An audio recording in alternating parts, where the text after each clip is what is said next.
After my divorce with my husband was settled, I started living with my daughter, Natalie.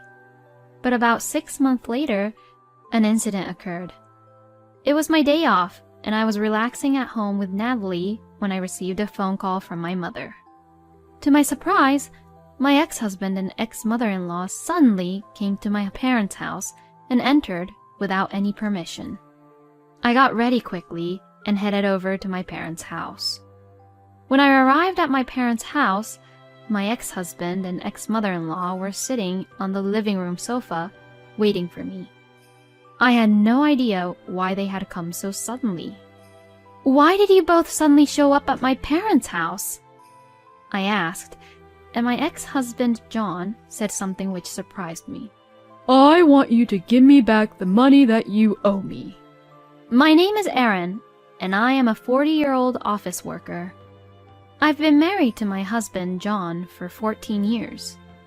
My daughter Natalie was born at about the same time I got married, so she's already in the 8th grade.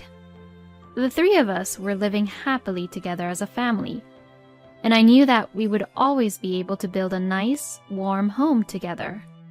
I met John at a blind date, and I was immediately attracted to his friendly, kind, and cheerful personality. He was also attracted to me as well, and we kept in touch all through our high school years. We exchanged contact information at the time, and we started going out after a few dates. A year later, he proposed to me, and we got married. I loved him so much, and I was so happy when he decided to marry me.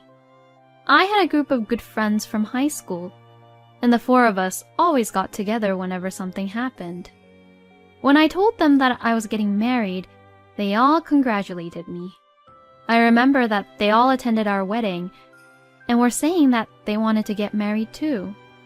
Then, after my wedding, one by one, my friends got married to their husbands one after another, and all the members got married. We laughed and talked about how our group has suddenly become a group of adults, because just a group of good friends and classmates had all at once become a group of married women. Then, when I got pregnant, they all started getting pregnant one after the other, and in no time at all, it became a group of mom friends. I felt like we were going through life together, and I knew we would be close, good friends for the rest of our lives. I had a fulfilling time as a wife and a mother in this way, but I think I was also happy being an employee at the company where I work for. After I graduated from college, I was assigned to the planning and development department of a major company where I worked very busily every day. The work required difficult skills, but it was very rewarding, and every day was a learning experience and discovery. One of my friends in the moms group, who is a full-time housewife, had once said to me, "You're really a workaholic, Erin, but you also have a fulfilling private life with your family, and it's like you have two bodies or something." According to my friend, I am a very strong woman. But I really would like to have a body that is as tireless as a strong man. Both John and Natalie support and relaxes me at home after a tiring day at work. "I'm home." "Oh, Mommy, welcome home." When Natalie was still small, she would greet me with a smile and hug me when I came home from work. Just by hugging Natalie, all my tiredness goes away for that day. "Welcome home, honey. Dinner is ready." Another person who relaxes me is John. John quit his job after Natalie was born and started working part-time because I wanted to continue working at my company. John began to work part-time at a cafe, and he was the one who picked up and dropped off our daughter. And when I came home from work, he would cook dinner for me. It's pretty difficult to cook with a tired body after a long day at work, and it's a real relief to come home and find a hot meal ready for me to just eat. John's cooking makes my body and soul feel relaxed, and I take a bath with Natalie and talk about the day. My life was like that, and my work and private life were very fulfilling. I think I was able to do this because both John and Natalie were understanding of my work. But because such a kind husband and daughter let me be like this, I became even more focused and got more passionate about my work. As I produced positive results at work, I was promoted to a higher position. I started working more overtime and began to come home pretty late at night. This often meant that by the time I got home, Natalie was already asleep in bed. Fortunately, by then, Natalie was in the upper grades of elementary school, so she was a little mature enough to understand the difficulties of my job and was able to do some things on her own. So, John also began working more hours for his shifts at the cafe. Lately, I've been really into checking out different coffee shops and buying their coffee beans. I bought some today too. I also bought some cakes at a new cake shop, so let's have them with the coffee. John seems to be addicted to coffee and making coffee, as he seems to be learning about roasting the coffee beans, making coffee with different types of coffee beans, and putting them into practice at his part-time job. That's why he makes very good coffee even at home. In this way, John and Natalie both forgave me for being so passionate about my work, and I didn't realize that our family relationship was slowly starting to fall apart.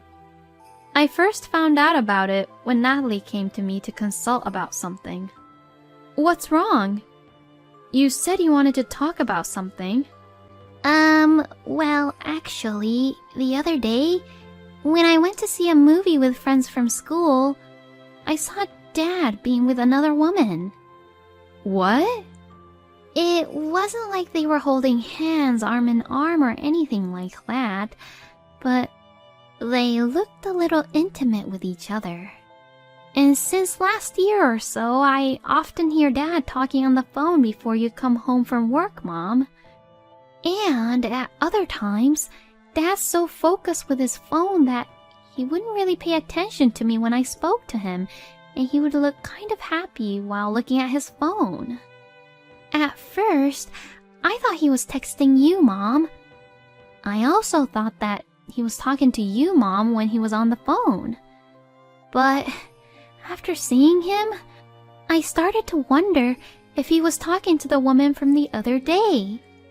Natalie was saying this with a very sad look on her face. She was already in middle school at that time, so she is sensitive to such things and would not be able to handle the shock by herself. And hearing this, I was for sure in shock too. I would be very sad if John, who I thought was putting Natalie first, was actually having an affair behind my back. Oh, I'm so sorry, sweetie. I didn't know we were making you feel that sad. I've been a little work-centered, haven't I? No, I think it's cool that you work so hard, Mom. So don't feel sorry for that. I was very happy that Natalie said such kind and understanding words to me. Thank you, Natalie. And I'll check with your dad about this, okay? And if your dad is having an affair, I think I'll divorce him, but will that be okay with you, honey? When I asked her that, she nodded her head. I don't like the idea of my own dad having an affair. Just knowing that and being with him would make me feel bad. Seeing my own daughter say this made me reflect on the fact that I had not paid much attention to my family. I must look into this issue thoroughly for the sake of Natalie, who took her courage to talk to me about such a heavy topic. I immediately requested an investigation agency to investigate about John's affair, and I was surprised to find out the results. John was indeed having an affair, just as Natalie had said, and there were photographic evidence of the affair. But what was most surprising was his affair partner. She was Stacy, who was one of my classmates from my high school days and one of the members from the moms group. I was more shocked by the news than John's actual affair. I was betrayed by a really great friend who I had thought we had always been close and trusted each other. Stacy is a stay-at-home mom, and she was the last in our group to get married. So, her child is still small, like 5 years old or something. And yet, she was having an affair with John without taking care of her own child. When I got the evidence of their affair, I was really shocked and couldn't move for a while. If I had not been in my room, Natalie would have seen those photos, and this would cause a lot of troubles in my family. I was not ready to show and confront John yet, and I could definitely not show Natalie these photos. I took a deep breath and tried to calm myself down. Then, one of the friends from the mom's group informed me that she had changed her job, so I thought it would be a good opportunity and suggested that we all get together. Stacy would still have no idea that I knew about the whole affair thing, even if I suggested for a get-together. So my friends set up an opportunity to get all together, and I was to meet Stacy, my husband's lover, 3 weeks later. In the meantime, I hired a lawyer in a hurry and prepared for the divorce. I told Natalie about what I had found out briefly and told her that her dad and I were getting a divorce. So, Natalie and I spent our days off together looking at new apartments to live in. And in no time at all, the day would come when I would confront Stacy at the get-together. Firstly, I asked my friend who has changed jobs to her new job, and then everyone gave their own updates. Stacy still didn't seem to know that I knew about her secret, and we talked normally. Everyone is working after all, so it's good that things are changing. I'm just a housewife, so I'm just repeating the same routine as usual. Stacy says so about her life. Well, you don't have to work, Stacy, because you have a husband who can provide for you. Another one of my friends says that to her. Well, I do appreciate my husband, but there are times when I feel like I'm a little bored of it. I guess now is the time to talk and confront her about her secret. So that's why you have affairs with other people's husbands, right? Huh? Stacy and my other friends froze at my comment. Hey, Erin, what do you mean by that? Stacy kept silent with her face turning blue, and the other friend asked me the question. Well, it looks like Stacy has an affair with my husband, John. What? No way! You must be joking. Stacy would never do such a thing. The other friends tried to protect Stacy. Since other friends protected her, Stacy took advantage of it. That's right. Erin, what are you saying all of a sudden? You probably must have mistaken me for someone else, don't you think? Well, of course, Stacy would try to say that. Oh, really? Well then, why don't you all check this with your own eyes? With that, I took out the photos of evidence from my bag. My friends are checking out the photos that are laid out on the table. Oh my gosh! Stacy, why? Stacy probably didn't think that I even had the photos as evidence. She can't seem to hide her surprise and covers her open mouth with her hand. I was really in shock, you know. Why did you have an affair with my husband? Stacy finally seemed to think she couldn't escape. I'm really sorry. I happened to walk into that cafe where your husband works, and I told him that I had no idea he worked there, and from then on, I began to go there. My husband does provide for me, but he stopped caring about me so much after we got married. That's why I was beginning to feel lonely. Stacy started to cry when she said that. But even if she has such a reason, having an affair is not good in general, and it's not right to touch a friend's husband. I proceeded to talk in a nonchalant manner and not trying to be carried away by Stacy, who was crying her eyes out. I'm sorry to everyone else, but I'm going to tell Stacy here that I'm going to charge her alimony. And I also put the content certified mail in your mailbox at your house today, Stacy. So maybe your husband should have already checked it by now, right? Oh no! How could he do such a terrible thing? Terrible thing? It's much more terrible to mess with your friend's husband when you yourself are married and have a child too. You should be punished and pay for your crime properly. When I said this, Stacy turned pale and nodded her head. We can't really trust you two anymore, Stacy.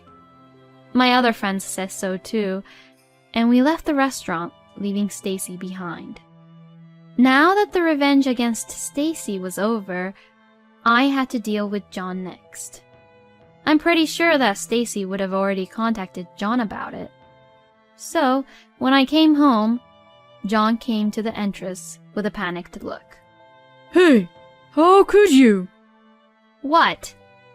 I just received a call from Stacy. Are you talking about your affair? How could you do it so publicly? You're terrible. You acted like a good husband to me, but in reality, you were having an affair behind my back. No, that's... But Stacy has a family too, so why did you expose her to her husband like that? How ridiculous.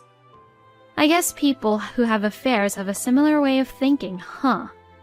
You think that as long as the other person doesn't know about it, there's no problem, right? But in reality, you really did something wrong, so everything must be exposed as a part of your punishment. That's why I'm going to divorce you and demand alimony and child support from you. Since there was already evidence of the affair and no way for John to get away with it, he agreed to divorce, but was reluctant to pay for alimony and child support. But when I hired a good lawyer and told him that I was prepared to fight the case all the way to court, he finally agreed to pay. So that's how I divorced my now ex-husband, sold the house we had been living in, and moved into a new apartment with Natalie. I filed for alimony from my ex-husband and Stacy and received $30,000 from each of them. I also demanded child support from John. After the divorce was finally settled, I started living with Natalie. As one would expect, this incident traumatized me for quite a while, but little by little my wounds began to heal. However, about 6 months later, an incident occurred. I was relaxing at home with Natalie on my day off when I suddenly received a phone call from my mother. What she told me has surprised me so much. My ex-husband and ex-mother-in-law suddenly came to my parents' house and forced themselves in without any permission. At that time, my father had gone out to take care of some personal business. So that's why my mother called me in a hurry. I quickly got ready and went to my parents' house. When I arrived at my parents' house, my ex-husband and ex-mother-in-law were sitting on the living room sofa waiting for me. I had no clue why they had come. "What are you both doing here at my parents' house all of a sudden?" I asked, and my ex-husband had said something which shocked me. I want you to give me back the money that you owe me. Huh? I never borrowed any money from you. I paid $15,000 for the wedding, didn't I? You were the leading role in the wedding, so it means that I had lent the money to you for your wedding. Since you divorced me now, it's all a fraud.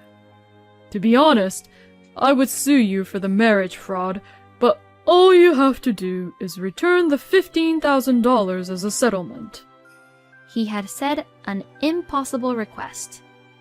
My ex-mother-in-law also told me to pay him as soon as possible. After the divorce, I knew that my ex-husband gotten a full-time job at the cafe where he worked from before. But, as I recall, the pay was quite low for a cafe staff. He must be in trouble with money, which was why he was making such unreasonable demands. Well, let me tell you this. We both were the leading roles at the wedding. And even after that, I paid more of your living expenses than you did for our marriage. If you calculate the total, $15,000 is a small fraction of what I paid.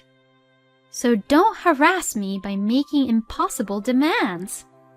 I tried to get them to leave, but they didn't leave that easily. Then, my father came home. My father had apparently received a call from my mother and had come back in a hurry. What are you guys doing here? My ex-husband explained the same thing to my father while being scared to death at my father, who was shouting angrily. My father listened silently but seemed to be beyond angry and taken aback by John's impossible demand. It's your fault for having an affair in the first place. If you're going to make such unreasonable demands, get the hell out of here. Saying this, my father tried to kick him out, but my ex-husband got down on his knees.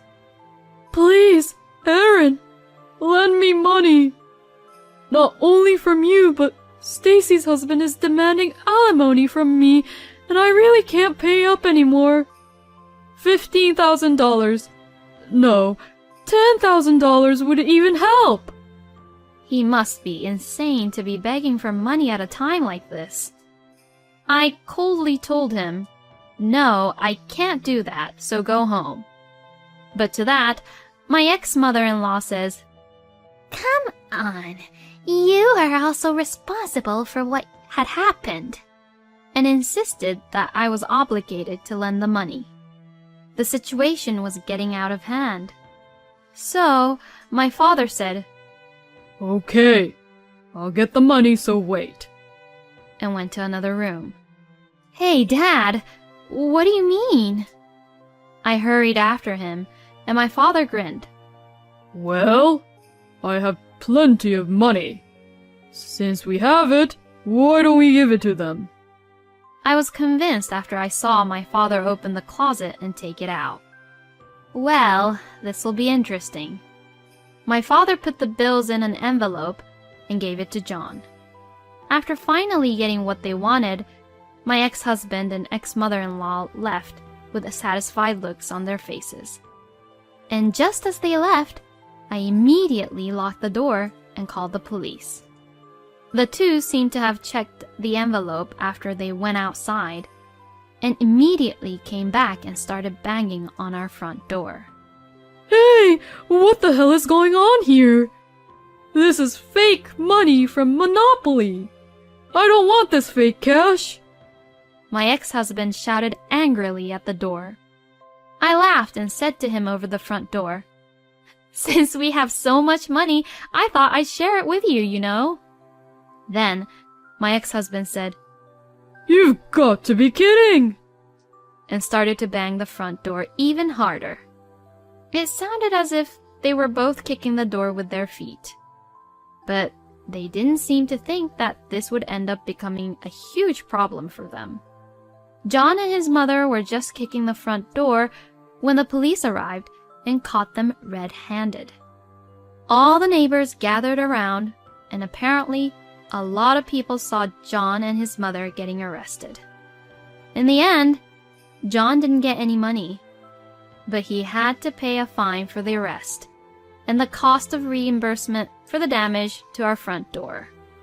Moreover, it seems that one of the people who saw the arrest was a regular customer at the cafe where John works, and word got out to the cafe, and he got fired instantly.